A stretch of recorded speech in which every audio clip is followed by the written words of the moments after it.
Hare Krishna, Krishna Krishna, Hare Hare, Hare Ram, Rama Rama, Hare Hare.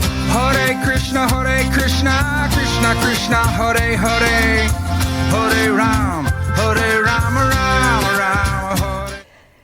Hello, this is Truth Be Told Transformation, and I'm Bonnie Burkert. Hare Krishna. We are here to share tools for transformation, and I find that mantra chanting is one of those tools. So, for the show today, I have invited to talk to us a little bit about mantra, spirituality, and how music can be an East meets West situation. Welcome, Madi Das. Thanks for having me on the show, Bonnie. Hi, Madi. So you are, I'm just going to say it forthright, the work that you've done with your beautiful mantra music, which is really a combination of the ancient spiritual kirtan, along with some really great modern Western instrumentation. You are a 2-time Grammy nominee. That's correct. We're honored to represent Chant with 2 nominations for the Grammys. That's great. Well, listen, I want to, wonderful, and the music is great, and certainly part of the soundtrack to my life. And we're going to hear a little bit more in a minute, so stay with us, everyone. But Madi, let's talk about your background and how you discovered this. Now, you don't know this about me, but I too have a German father and an American mother. Oh, well, we're in good company. So now I lived in Austria and had those experiences. You, however, with your family, grew up in India. That's right. My parents were both originally hippies who then joined the Vaishnava tradition, the Hare Krishnas. And I was born into that tradition and raised with that kirtan tradition, that mantra music tradition. When I was 5, I was sent to boarding school. Initially in Pennsylvania, where they have a beautiful farm over there. But when I was 7, I transferred to the school in India, in Vrindavan, which is the modern birthplace of kirtan, and spent my formative years there. Wow, that's crazy. And by the way, same as trajectory. I moved when I was 8. Just barely 8 when I moved to Vienna. Isn't that funny that we both had, basically a foundation here in the States and went to these new cultures at very formative years. And so so what was your family like as far, you mentioned that your parents were hippies, and I love that. Mine were not. But what was it like already growing up? Did India feel very foreign to you? Or did you already have a little bit of a feeling for it based on maybe your parents' spiritual beliefs already as a kid? Yeah, I think the answer is both. I think there was definitely, I was familiar with the kirtan and the chants. My mom played kirtan to me while I was in the womb, and I was every day growing up before I went to school. That was very much a part of our tradition that we would sing kirtan together. So that was a good bridge. I guess you could call it a musical language, a second language that we both, me and the Indian students where I went to school, both shared. However, most of them spoke Hindi and I spoke English. So very quickly, I had to pick up the language. And so I now speak fluent Hindi and Bengali. And then, the cultural language also is so much a part of India that if people ask me what is my native culture that I feel most comfortable in, it is the culture that I spent 11 years being familiar with. Wow, fabulous. That's quite an experience, and I'm mad respect that you still have kept up with the language. That is, I'm no small feat. No small feat. There's very different than the Western languages for sure. So I want to mention right now, I talked about your Grammy nominations, and we'll come back to your history and how it has affected your current work as a musician, producer, singer. You're also a filmmaker. You can tell us a little bit about this, but I want to give a shout out to Mantra Americana. Right, so you've got an upcoming album. So when this interview first hits in August, there will be this release is coming out in August of 2023, and there was a previous release as well. So tell me about the name. So Well, actually, before you describe the Americana part of this, I would like to let's take you through the trajectory of your musical releases, because there was Bhakti Without Borders, which is also a really great name, that got things started. So why don't you tell me a little bit? I know there's a lot that happened between when you first moved to India and you making music, but I want to get people intrigued by your releases, your albums. Yeah, absolutely. So, I mean, it's my musical recorded album trajectory is very much a story of kind of my journey as an artist. Growing up, all the music that I played and sang and listened to was very much temple music. It's very live. If you've been to any kirtan, it's call and response, and you're making it in the moment together. And then in 2014, my daughter was born in 2012. So we had a 2-year-old daughter, and my wife had mentioned for many years, why don't you record some of your tunes? And a lot of people who'd liked hearing me live wanted to hear a portable version of the kirtan that was recorded. And I'd resisted it because there were so many amazing kirtan albums already. I didn't really know that I had anything to add to the conversation.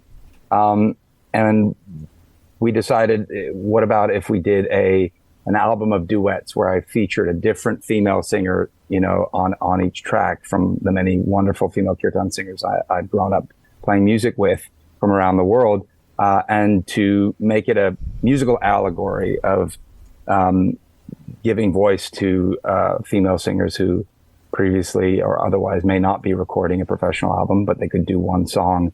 And the aim of that was to donate all the proceeds of the profits from that album to charity, to fund education for girls in India. So it was very much a concept charity album. And that's why it's Bhakti Without Borders, kind of like Doctors Without Borders, and there's a charity element. And we raised $25,000 for Food for Life Vrindavan, which has like school for girls, Sandipani Muni School for Girls, and also sponsored, 46 girls education. Oh, Madi, and that was incredible. A really powerful service experience for me that went on to be nominated for our first Grammy. Yeah, wow, that's incredible. And, I liked how you were describing kirtan, the experience of kirtan being something that people do in community. And that was I've had a few kirtan artists on my show, and I've often told the story about how it helped me get to meditation. Even though I had been studying yoga for probably even 10 years or so, the meditation part of class was always tricky. And then I discovered kirtan.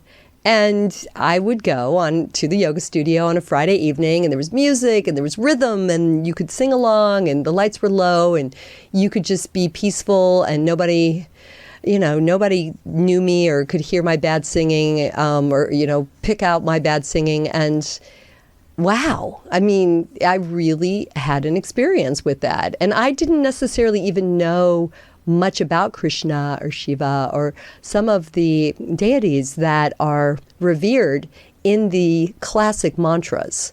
So I just wanted to, it's interesting to hear your experience that you had to think a minute before deciding to record. Yes. And I think this is a form of meditation in the Vaishnava tradition that they recommend for this age, is the chanting and singing of mantras, mostly because there's so many distractions. It's really hard to still the mind. It's just, you're sitting there, and for me, I'm going to come out and admit I have ADHD anyway, and then you add social media and advertising and pings on my phone, and to sit there and trying to monitor my breathing is really hard. But with mantras, automatically you're monitoring your breathing because you've got to sing. Yeah. And there's almost like, it's not white noise, it's spiritual noise override that's creating a buffer that, that you're engaged with call and response and call. And there's a way to be present and quiet the mind. Even if you don't understand Shiva or Krishna or Vishnu, it doesn't matter, because the actual sound vibrations of these ancient mantras are working on you subconsciously. They're working on you spiritually.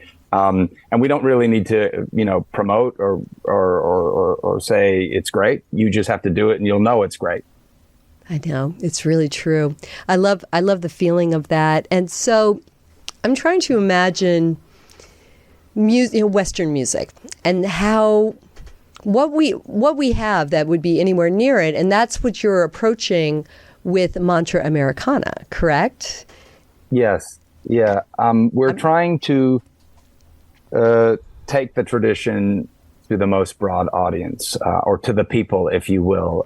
It's the tradition is very egalitarian. 500 years ago, Chaitanya Mahaprabhu, who is one of the great teachers of the Bhakti tradition, did something very revolutionary, which he took these mantras that were the domain of the Brahmanas and were not allowed because of the caste system to be shared by people who are untouchables or not, in the temple. And he took them out to the street and made them accessible to everywhere. Wow. And, the idea was that every town and village should have access to kirtan. Well, now every town and village, does have access to kirtan because we're streaming. And so we are trying to adapt these ancient mantras in a way that's accessible. People are used to hearing songs that aren't necessarily really long. Their attention spans are shrinking. They often skip, a song if it doesn't bring pure joy in the first few seconds. And so what we've really done is crafted songs that at their heart are these mantras or the kirtans, but in a shape that has verse, chorus, bridge. They start off immediately with the hook so that people are engaged. And we use instrumentation that bridges the gap. We still maintain tabla or harmonium or kartal, but we also have amazing instruments like banjo and pedal steel and harmonica that really cross-reference Eastern and country music, both being traditions of a simpler life, of a very emotional and earnest way of expressing yourself, that are just compatible. And the way Dave and I hear the music, it just seems instantly familiar, at the same time something fresh and new. Excellent. Yeah. And thus the name of our show's you may not have known, I titled our conversation, Roots and Ragas. It's great. Yeah, that's a good descriptor. Country and Eastern, roots and ragas. That's what we're trying to do. So tell the audience about ragas. So ragas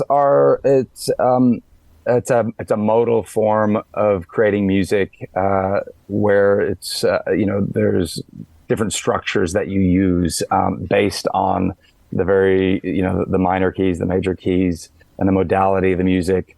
I'm not a trained musician, classically trained. So, it's probably something that Dave will be able to be a lot more articulate about, but it is the structure that most Indian bhajans and kirtans are framed around. And so, when people are appreciating it, if you know the ragas and the riffing or the disrupting and how you're changing or moving between ragas or, accessing them, it makes it more beautiful. What we're doing is we're taking some of those original structures and we are, both respectfully and blasphemously throwing them up against American structures, root structures, and including, American modality that's more akin to some of the Irish and bluegrass traditions, which is super fun and it's exciting. And if you listen to it, you'll hear it's perfectly at peace with each other, both of those music styles. Call and response, I was thinking about gospel music, right? Yes, absolutely. I think a lot of music that's organically made together as a people where, before there was TV and streaming and even, spaces where people would go to theater, most villages would you'd gather around the campfire and you would sing together. There's studies been done where the amount of dopamine that's released singing together as a group is more than if you were being with family, that comfort level. Now, again, that may depend on what your family is like. It may say something about your relationship with your family, but it's a real powerful experience of belonging in that moment in a non-dialogue way where we're all experiencing the same notes together. That's a really powerful shared mindset that connects us on an emotional level that it overrides your intellectual and mind level. Harmony. Yes, right? Exactly. In the mini, I mean, I'm just having this aha about the word harmony, which you're talking about people, but we're talking about music as well. Exactly. And the thing about, so what we're doing, which is different, you don't often have, and sorry to segue, in Indian music, they usually sing the melody.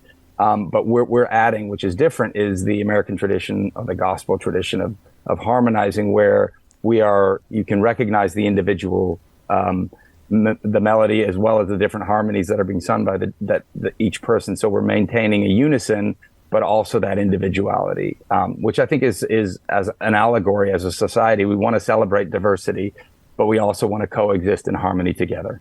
I like that. I think we should try to listen to a little snippet of the song if we could here. Again, this is Mantra Americana II.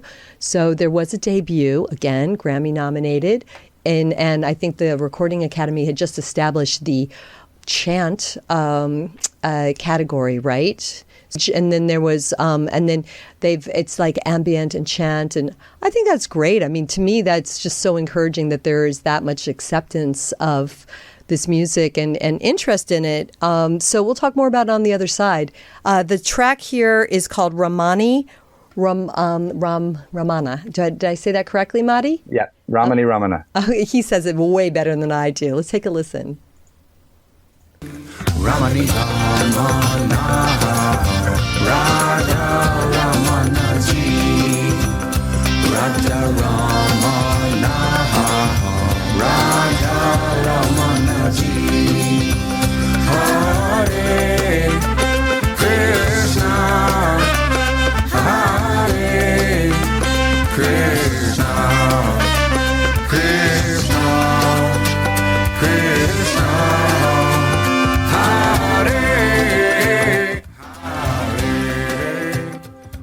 I love that. I mean, talking about getting Hare Krishna stuck in your head. Yeah, with it's super catchy. So what does Ramana mean?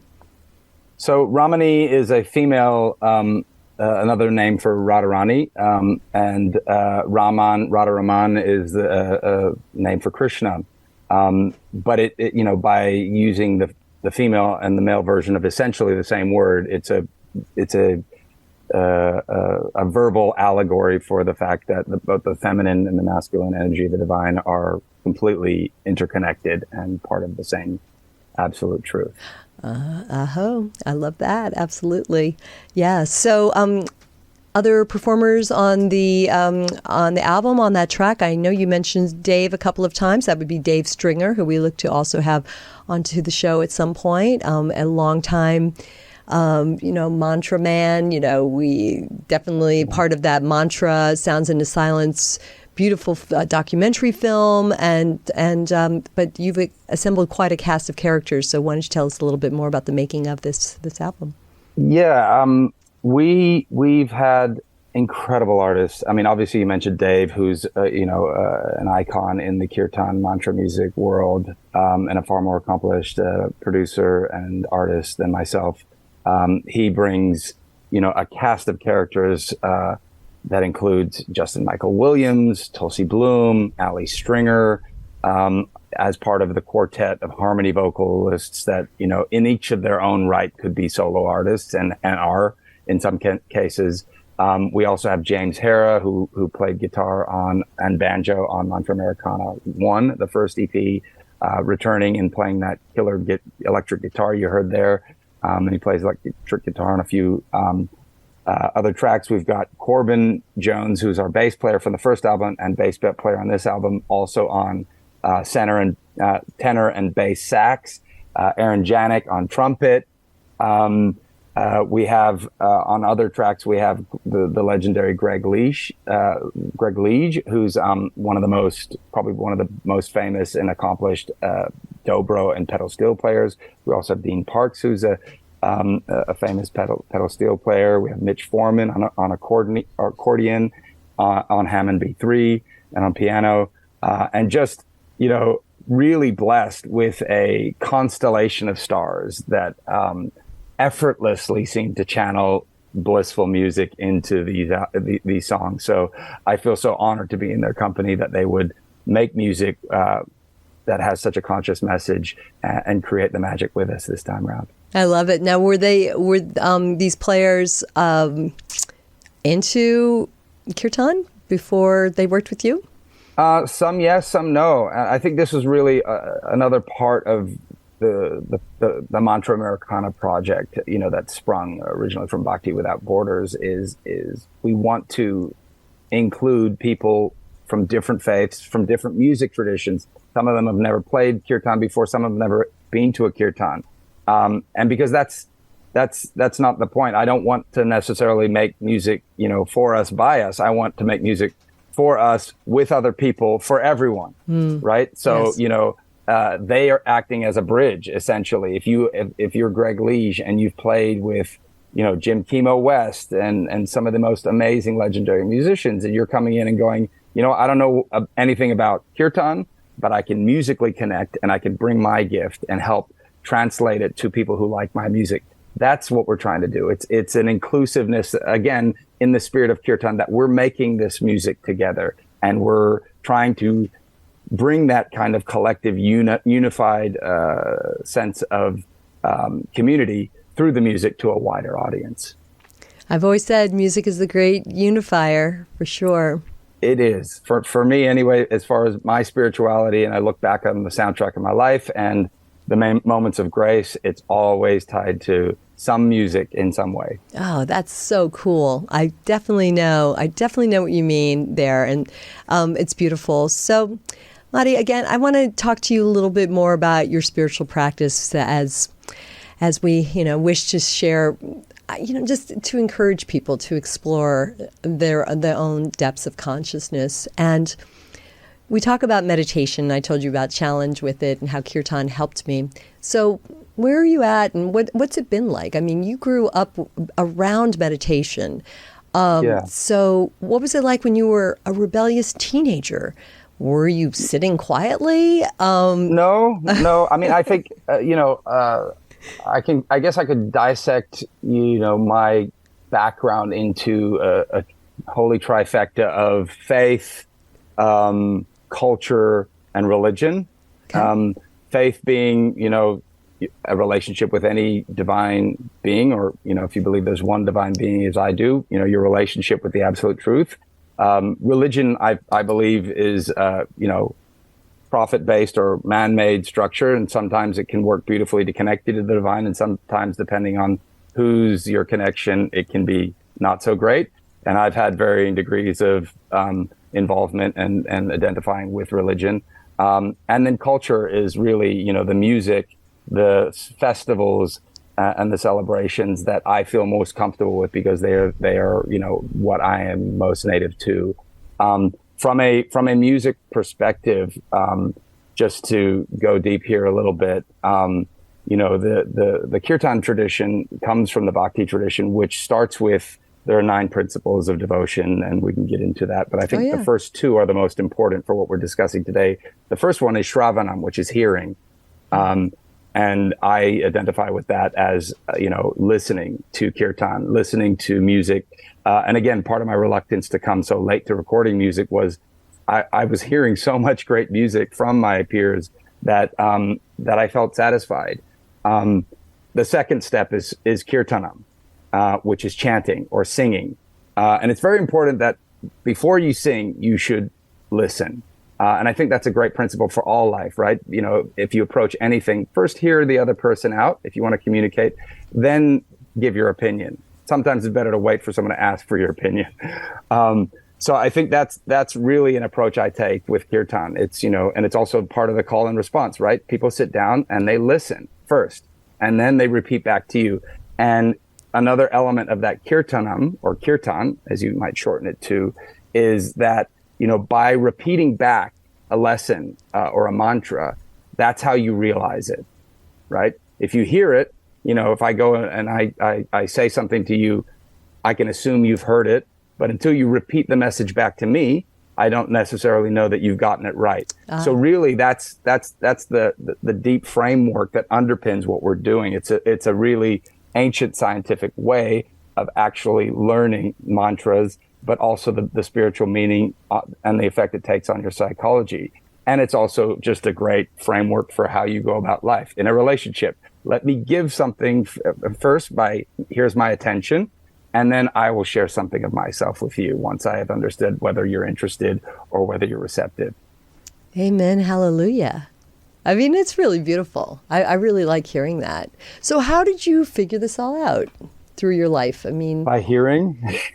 I've had many years of listening and analyzing. I mean, I think one of my biggest realizations, and I don't have many, but occasionally there'll be a lightning bulb moment. Last year, I had some health challenges, and I had some time as I was recovering to reflect on, what is it? What do we call a relationship with something divine?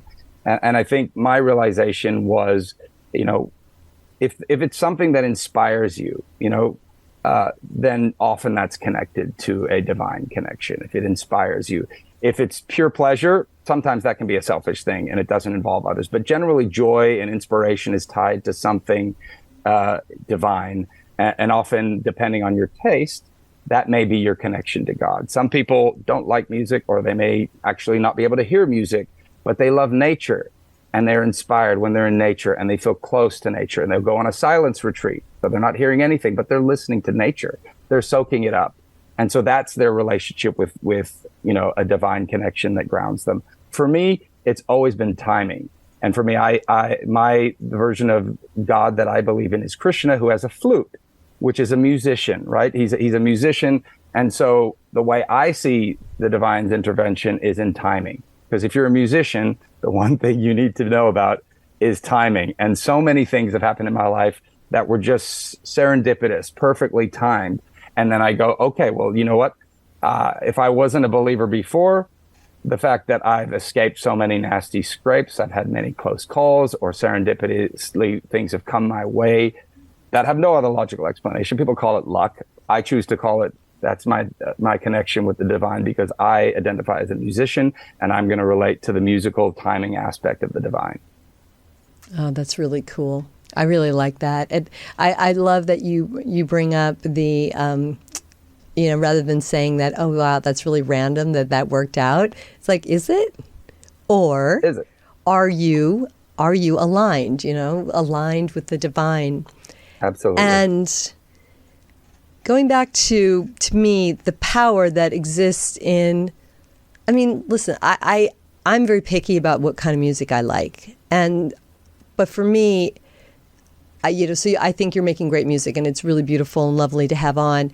I like having the mantra there. I mean, I think that the mantra gets me out of thinking about song lyrics. Some of them generally awesome. It's, if I'm listening to it, I probably like, I love the song, love, love, love, all you need is love. But you're singing along, you get sucked into those songs or the lyrics, either you're singing or hearing them. With the mantra, you may be singing it, but I think you also may just be hearing it. The repetition really works well to, I think, get to a neutral place, which helps you then get through, some of the examples you didn't give us specific examples, but how things managed to work out. How did that happen? How did that work out? You're getting out of your own way. Maybe there's the timing aspect of that. What does that mean? And it's almost like transcending time. Well, I think, you can, exactly what you're saying. I mean, you can look around and some people go, oh, this person's had an incredible string of bad luck, and this person's had an incredible string of good luck. So what differentiates that? And there is obviously, some explanation through karma, and, there's a action, reaction, but and then why do some people have bad karma or more bad karma and are not, transcending that sooner? You can get really involved with it. The way I see it is, how authentic you are as a person and how connected you are to your inner self. That's how clear the signal is from the universe that you'll be able to listen to. So, exactly what you're saying, when you're listening to the mantra, it's still working on your subconscious. In the Vaishnava tradition, you're cleaning the mind, and it's like a dirty mirror that the more you hear these sacred mantras, it gradually clears and clears until you can finally see your true self. And when you're in that space of comporting yourself, if you know who you are, you can see who you are, then your actions, you're going to go about the world with a comfort level of, I know who I am. I'm going to behave a certain way. There's certain things that aren't authentic to me that I'm not going to do. And when you go about the world in that way, then you're able to listen to, your connection with the divine that may steer you subconsciously, one way or the other into a situation where all of a sudden you're perfectly aligned. And serendipitously, I'm writing a proposal to the Recording Academy to request that chant music be incorporated as a category, because kirtan is not New Age music. And then all of a sudden they reply and say, hang on a second, Sean Johnson's doing something like this. You guys should join forces. And all of a sudden we've got critical mass, and together we can do something that, the sum of which is greater than we might have been able to achieve as separate parts. And so I think that's a really important lesson to know that, these mantras, they're working to clean you and bring you connected more and more to yourself.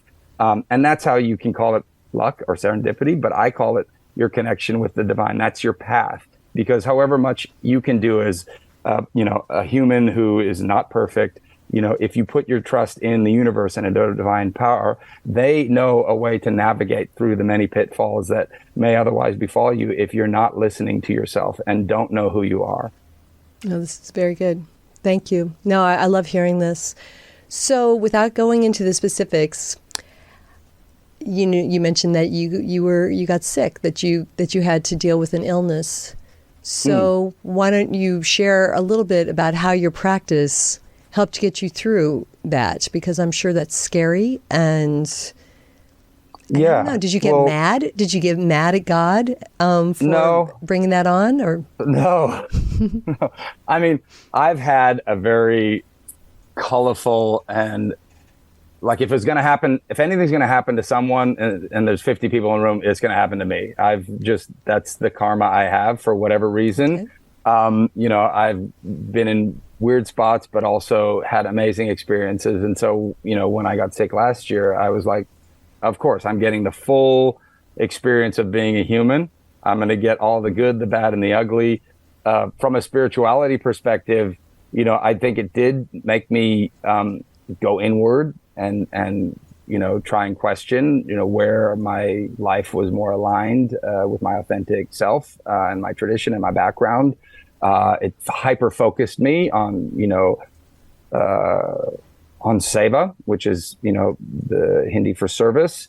And it made me actually think about what is, when you have a health situation that comes upon you and you have time, you wonder, okay, well, what is my purpose? What differentiates me from anything?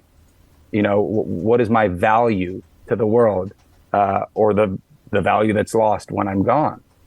And I think, where I came to was the concept that a thing has a value when it can do something beyond just exist.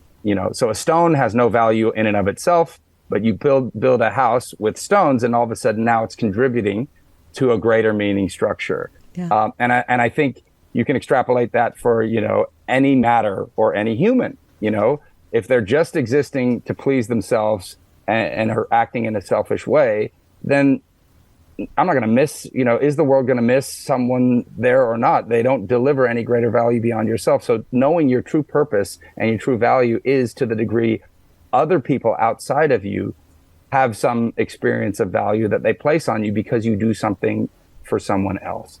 So that really kind of framed, a bit of urgency around finishing Mantra Americana, because I can do many things. I can, sweep the street or whatever, but I do have some ability and some passion and creativity with music. And that was kind of very clear to me that was a way that I could help serve people's consciousness, their sense of connectivity, or even just their enjoyment, even if they're not aware that they're listening to mantras. The other part of that experience that was really beautiful was all the people who, over the years, I had no concept, had listened to my music and felt moved or touched by my music, came outpouring and reached out to me, which was really beautiful. I think I felt completely, cradled in a a lotus flower of loving wishes and good vibes from all over the world. Some were prayers, some were just, I'm thinking of you. And I think that's a really powerful thing with sound vibration. When it goes out, it just keeps going. Sound is a powerful energy that, it'll go beyond when you can actually hear it. And I think in the modern world where I might record something in a studio and that's a moment that now can then be listened to over and over again in any part of the world, in 84 countries in our case. That's a really powerful way of touching and serving people that they may not be able to show up to a live show. And then the good karma or the good benefits and the positive vibrations that come back from that become the other part of that, call and response. I called out, over many years with my music. And when I needed some support and help, people responded from all over the world. That was very beautiful. You just wrapped that up in the most perfect bow, Madi. Thank you so much. That is beautiful. I'm glad you're okay, by the way, and more so. And keep doing what you're doing with this beautiful music. And we look forward to hearing more. Again, you can support Madi's mission. They do have a crowdfunding campaign happening, which will be in the link. And, I just really, you were talking about authenticity and so beautifully. And really, that's what we're trying to do here with Truth Be Told. I mean, that's what is our truth, right? And that exactly. is just finding that authenticity. And I love how you found that through a beautiful upbringing of this tradition and yet modernizing it for all kinds of different people to experience it and then maybe bring them back in to, go that much deeper. It's really great. Thank you. Thank you. Thanks for having me on the show. All right. Come back again soon. Appreciate it. Cheers, everybody. This has been Truth Be Told Transformation on the Club Paranormal Network. You can listen to some of our other shows. First and foremost, Tony Sweet. He does his show live on Fridays at 3 p.m. Pacific. Loves it when you call in and ask him very difficult questions, and he's got amazing guests always. You can also hear Robert Hensley's Minuteman Report, and we also have Se Habla Verdad Espanol if you wish to practice your Spanish and learn again about the mystical subjects that we love to cover. I'm Bonnie Burkert, here to, help boost consciousness wherever I most can. We would love it if you would share, subscribe, and comment about the shows, and look forward to upcoming episodes for sure. Until the next time, Hare Krishna, Namaste. Hare Krishna, Krishna Krishna, Hare Hare, Hare Ram, Rama Rama, Hare Hare, Hare Krishna, Hare